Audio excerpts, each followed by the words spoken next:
Në një rast që konsiderohet jashtëzakonisht serioz dhe ka ngritur alarmin e kuq në shërbimet e inteligjencës dhe sigurisë së Greqisë, mediat helene raportojnë se është arrestuar një 59 vjeçar Gjeorgjan që ishte rekrutuar nga mafia dhe Rusia si spion. Burri që hiqej si piktor kishte vepruar për muaj të tërë në Greqi, kryesisht në zonën e Aleksandropolisit. Ai ka lindur në Gjeorgji dhe jetonte në Aleksandropolis. 59 vjeçari u vënë pranga nga shërbimet greke të sigurisë në akuzën e spionazhit. Ai u zbulua pas hetimeve disa mujore, ndërsa fotografonte dhe filmonte bazat ushtarake dhe pajisjet e ushtrisë greke, duke vepruar në emër të një personi tjetër, të cilit ja dërgonte materialet përmes një aplikacioni të koduar. Sipas informacioneve të drejtanishme, 59 vjeçari u arrestua në flagrancë, ndërsa po fotografonte transportin e pajisjeve të NATO-s.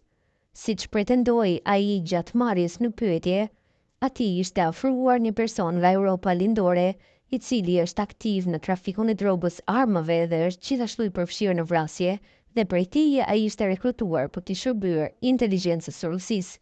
Personi që rekrutoi Gjeorgjanin i kërkoi atij të dërgonte foto, video dhe informacione rreth pajisjeve ushtarake. Rekrutuesi thuhet se i premtoi para, por 59 vjeçari pretendon se i ka thënë se do të bënte gjithçka që mundte, por në Rusi pasi kishte shërbyer në Ushtrinë Sovjetike. Po e bëj për vendin tim, ka rrëfyer ai, ndërsa hetuesit po monitorojnë çdo telefonat dhe komunikimet e tij. Burime nga shërbimi informativ kombëtar grek thanë për Prototema se 59 vjeçari kishte filmuar dhe fotografuar zona të ndjeshme ushtarake në kufi dhe në portin e Aleksandropolisit për disa muaj me radhë.